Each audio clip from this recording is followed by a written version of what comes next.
I am Surya. I want to share my views on COVID-19 pandemic which has been spread all over the world.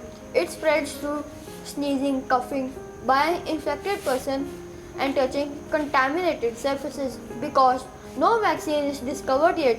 Social distancing is only the way to break the chain of COVID-19. Our Chief Minister has announced a curfew in Punjab to control the community spread of this disease. All schools, colleges, shopping malls, industries have been shut. Roads are empty even though corona warriors like doctors, nurses, paramedical teams and police forces are serving with dedication.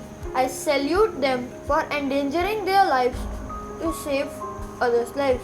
The education system has got disturbed due to this pandemic, but our education department of Punjab is doing well for keeping students in touch with their studies through TV channels and radio programs. During lockdown, we have an opportunity to develop and explore our hidden talents because they are the future of Punjab and also the ambassadors of hope. No doubt, COVID-19 has not only put our life in danger but also unstabilized the economy of the world.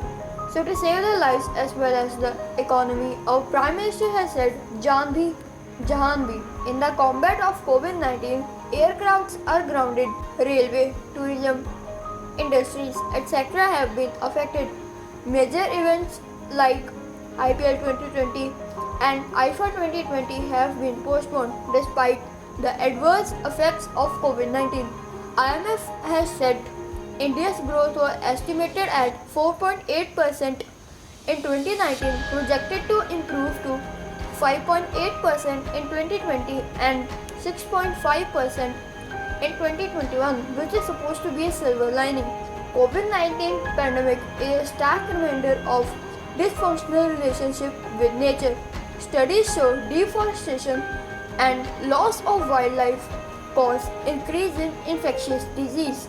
Despite all this, the planet has chance to reboot. The ozone layer has started to get repaired due to lockdown. Let's help Earth by making investments in fresh air, cleaner water, less waste, more natural habitats and stable climate. At last, but not the least, in the warfare of COVID-19 pandemic, we all need to unite and fight against the disease. And I hope India will definitely win this war. Thanks.